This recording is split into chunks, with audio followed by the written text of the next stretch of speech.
se puede Denuncia estar TV Azteca. verificando.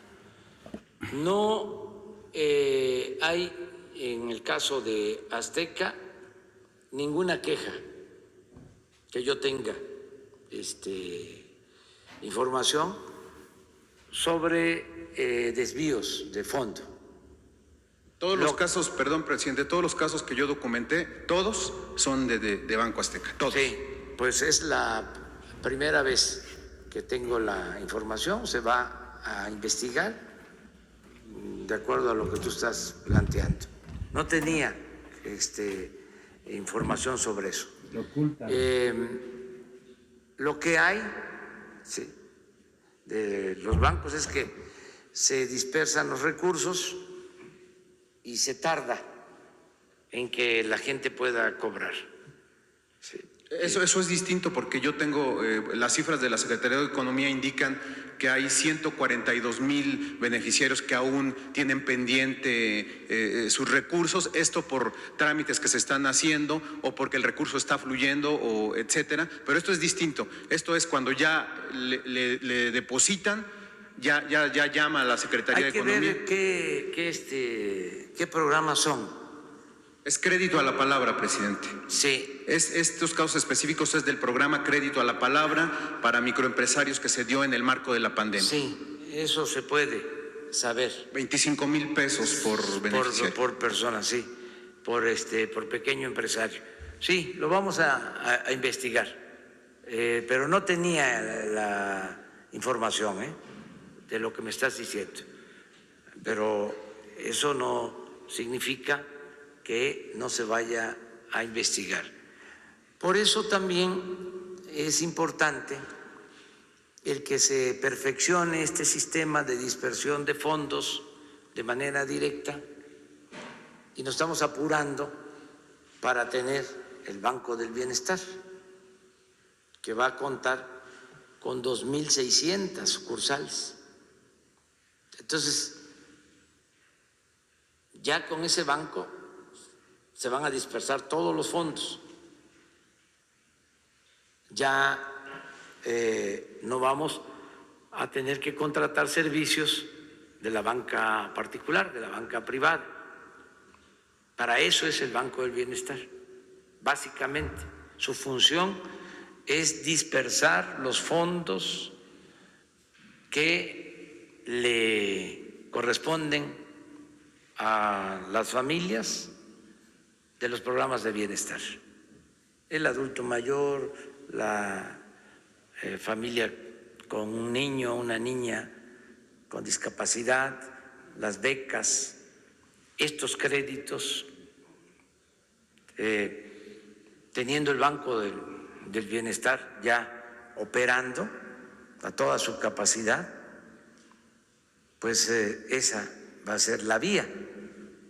Lo que sucede es que nos lleva tiempo construir las sucursales, llevamos 1,000 sucursales, ya casi la mitad terminadas, otra mitad en proceso.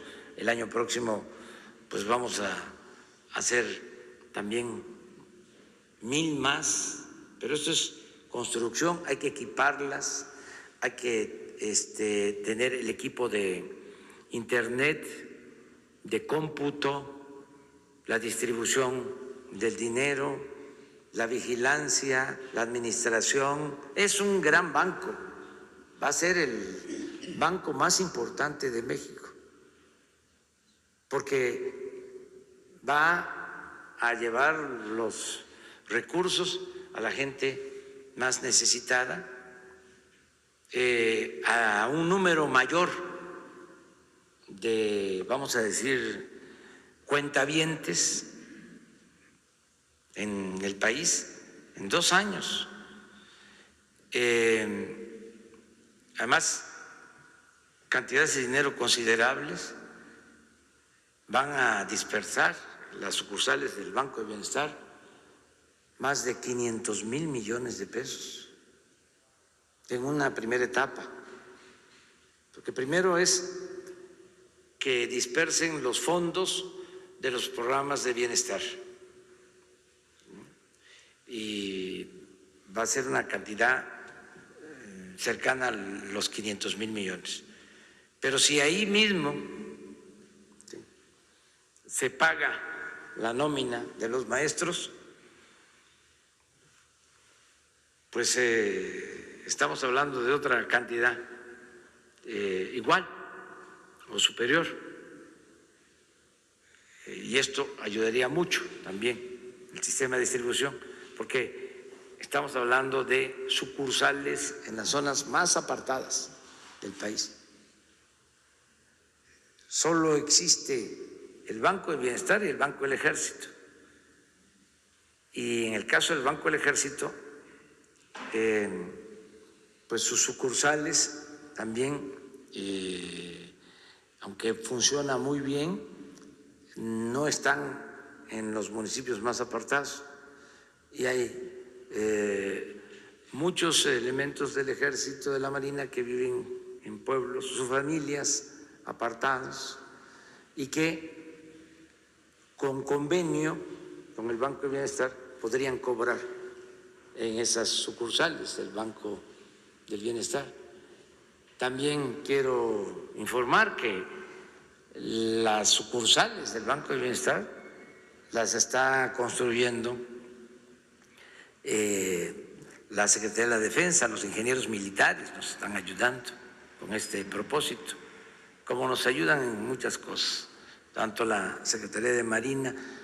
Estaba viendo un reportaje del Washington Post diciendo de que nos estamos apoyando mucho en las Fuerzas Armadas en labores de protección a la población en caso de desastres, como inundaciones, como temblores, que en efecto nos ayudan mucho con el plan Marina, con el plan DN3, que nos están ayudando en la construcción del aeropuerto, que nos ayudan en la administración de los puertos, que nos ayudan para dragar ríos, que nos están ayudando en la siembra de árboles, en viveros, para el programa Sembrando Vida, en fin, es un gran apoyo.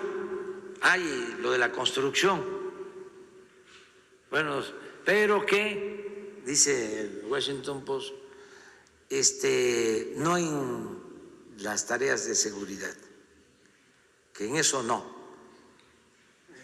Yo creo que están desinformados. Claro que nos ayudan en las tareas de seguridad. Se hizo la reforma constitucional, se creó la Guardia Nacional. Hay 98,000 elementos de la Guardia Nacional en tareas de seguridad pública. Pero sí es de destacar el gran apoyo que tenemos de las Fuerzas Armadas. A los constructores, y como no me gusta andar con rodeos, que estaban acostumbrados a hacer obras y hacer su agosto, a empresas contratistas extranjeras y de México, sobre todo las extranjeras. Ya saben que habían empresas extranjeras favoritas en cada sexenio que recibían todos los contratos. El ejemplo más reciente es el de la OHL, que tenía todos los contratos, pues no cumplían, no terminaban las obras, cobraban muy caro. Antes, un sexenio anterior, Repsol de España, la OHL también de España. Por eso a veces El País, es otro periódico español, se enoja y se ofusca, mejor dicho, los editores de esos periódicos, porque pues era un desorden y muchas empresas contratistas irresponsables vinculadas a políticos que recibían anticipos, dejaban las obras tiradas porque había influencias, porque habían dado sobornos, moches. El caso de la construcción de unidades habitacionales del Infonavit, pues están enojados, porque ya ahora el trabajador va a poder recibir su crédito y el trabajador va a poder decidir libremente si compra un terreno, si él hace su casa, si compra una casa usada, nada de unidad habitacional a fuerza, departamento pequeño, mal hecho, caro. Se acabó eso. El crédito lo recibe el trabajador y él decide qué hacer y construye su casa. Y él compra los materiales y él consigue al ingeniero, al maestro de obra, a los trabajadores de la construcción. Entonces, imagínense cómo íbamos a construir el aeropuerto Felipe Ángeles si no recurrimos a los ingenieros militares. Miren el mal ejemplo de la construcción del tren Toluca, Ciudad de México. ¿Cuánto tiempo? ¿Cuánto dinero? Entonces, acá no es así. Aquí llevan poco más de un año, ya en febrero se va a inaugurar la base aérea en el aeropuerto Felipe Ángeles y el 21 de marzo del 22 se inaugura todo el aeropuerto, moderno, de primera. Imagínense si se da la obra a empresas de estas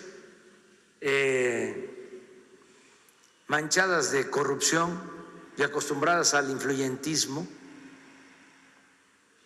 Una mala decisión en contratación de obras con empresas irresponsables puede causar el fracaso de un gobierno, pero en este caso no solo es el fracaso del gobierno, sería el fracaso de la transformación. Imagínense lo que dirían nuestros adversarios, los conservadores, si nosotros no concluimos el Tren Maya, no concluimos el proyecto del Istmo, no concluimos la refinería, no concluimos el aeropuerto. No, por eso tenemos que apoyarnos. Estaba podrido el gobierno en todo, y esta relación de las empresas contratistas estaba muy maleada. Eso es muy interesante. Por eso nos apoyamos en las Fuerzas Armadas, en este caso en los ingenieros militares. Fíjense lo que hizo Odebrecht, esta empresa. Reparte sobornos y mancha a todos. Y por esos sobornos, por esos moches, van a la cárcel presidentes de varios países y funcionarios. Todo esto, una empresa contratista extranjera. Entonces, eso ya se terminó y nos están ayudando mucho las Fuerzas Armadas. Presidente, solamente un comentario sobre este asunto. ¿Qué está pasando con el sistema de denuncias al interior del gobierno para que este tipo de temas que son tan importantes y vitales para que su administración funcione no los conozca? Yo me pregunto dónde quedan los funcionarios de la Secretaría de Economía, que son los encargados de este programa de crédito a la palabra, para que venga un reportero. Sabemos que es nuestro trabajo, o sea, denunciar aquí y que vayan componiéndose las cosas, para que no le informen a usted lo que está sucediendo cuando ya hay denuncias ante la Fiscalía General de la República. Entonces yo digo, ¿para qué sirven esos funcionarios, no? Eso lo dejo ahí como un comentario anexo. Nada más preguntarle, me imagino que estas personas que han sido defraudadas no tendrán que pagar los 25,000 pesos, ¿no? Es que hay que ver exactamente de qué se trata. No desconfío de lo que tú estás denunciando, pero tengo que tener todos los elementos y me tiene que informar la secretaria de Economía. Bueno, sobre esta situación. Y el otro tema que quiero tratar, presidente, rápidamente. En días pasados estuve con Horacio Duarte, que es sin duda uno de los hombres más cercanos a usted, no solo desde el punto de vista político, sino personal. Bueno, pues lo que ha encontrado Horacio, los indicios que ha encontrado Horacio en los 7 meses y cachito que lleva al frente de aduanas, es que la corrupción en el sistema aduanero, todo el contrabando, tanto técnico como bronco, es usado con fines políticos. Es decir, hay grupos políticos detrás de la corrupción en aduanas que utilizan este dinero para financiar proyectos y campañas. Mi pregunta va en este sentido. Siento que se perdió tiempo, presidente, que Horacio, por la cercanía con usted, quizás podrían esperarse buenas cosas, pero ¿por qué hasta ahora, presidente? A veces uno le cuesta trabajo entender cómo son los engranajes en la política y yo me pregunto por qué nombrar o por qué no nombrar de arranque en un puesto tan importante a una persona cercana con diálogo directo hacia usted. ¿Por qué haber nombrado a un recomendado, presidente? ¿Por qué perder casi 2 años de gobierno en puestos clave? Porque usted sabe que quien arrancó esta administración en aduanas no era un hombre suyo, era un hombre recomendado, y lo voy a decir aquí, por la secretaria de Gobernación. ¿Cuál es entonces esta perspectiva que usted le comenta a los ciudadanos sobre por qué a veces se tiene que pagar con cuotas políticas y no se recurre a una persona que de verdad pueda ayudar a estas funciones o a estas dependencias a funcionar mejor? Es una buena pregunta y tiene una respuesta de fondo. Miren, lo que se padece en México es una decadencia. La crisis en México tiene que ver con todos los campos de la vida pública. No solo es una crisis económica o de bienestar, es una crisis política, es una crisis por pérdida de valores. Entonces, fue un proceso de degradación progresivo. Yo lo atribuyo al predominio del modelo neoliberal,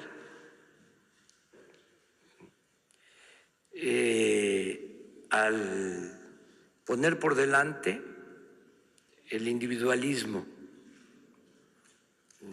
el afán de lucro, el hacer a un lado la vocación de servicio. Entonces, ¿qué produjo esta decadencia? También la falta de servidores públicos.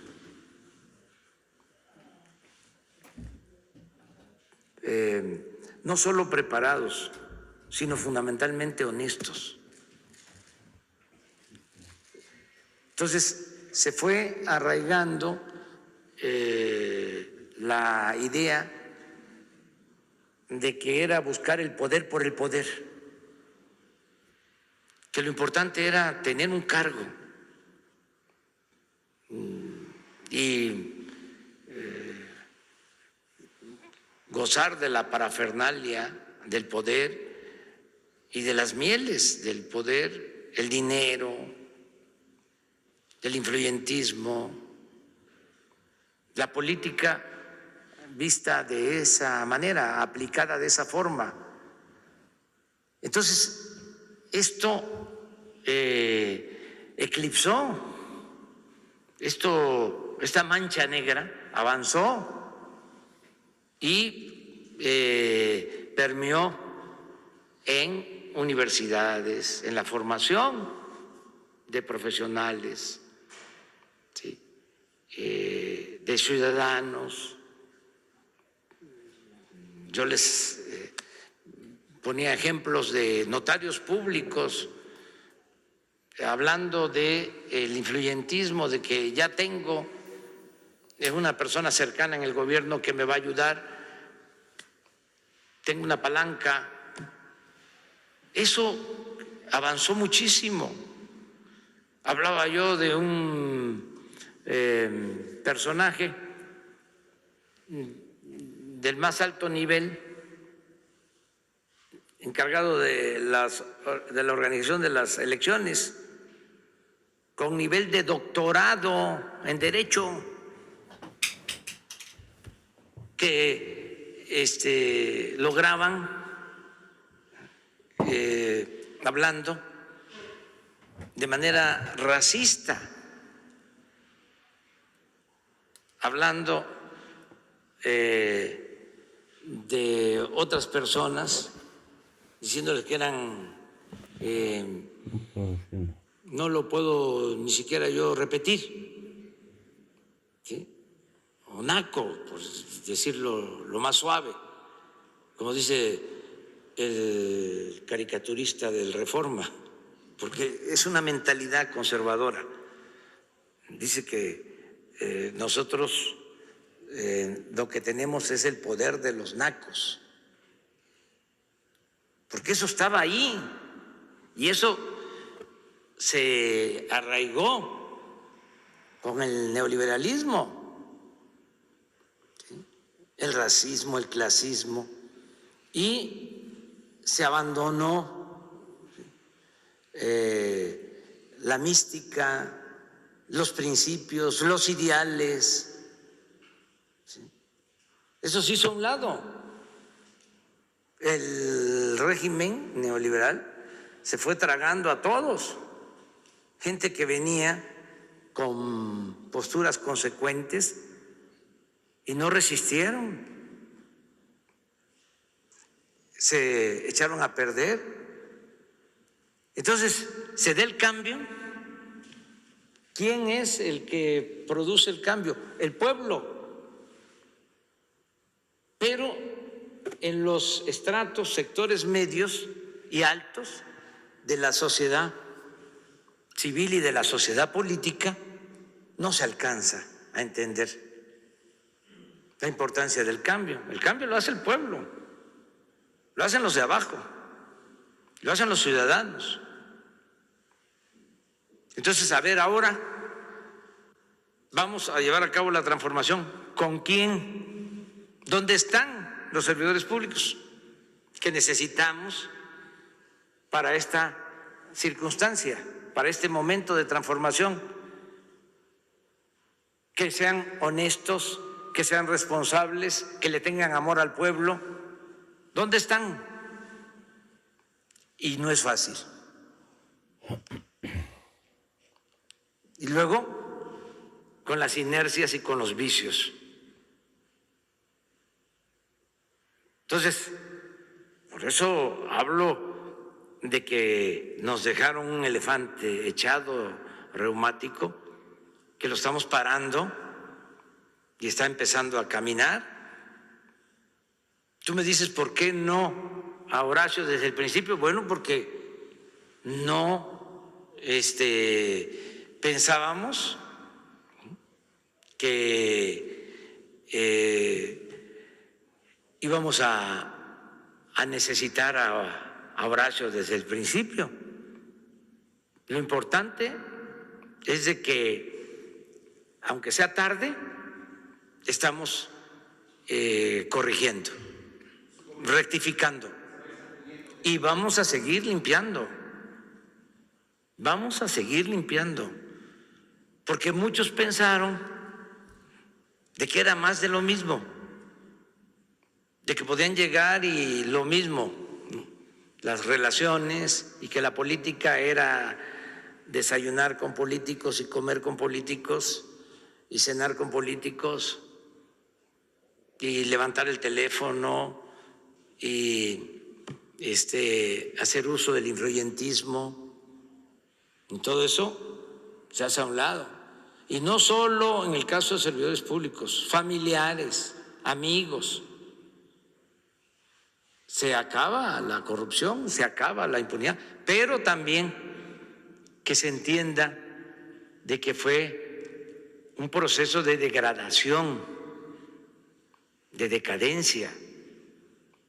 Llegaban a los cargos públicos gente totalmente inexperta, pero no solo sin experiencia, sino gente ambiciosa.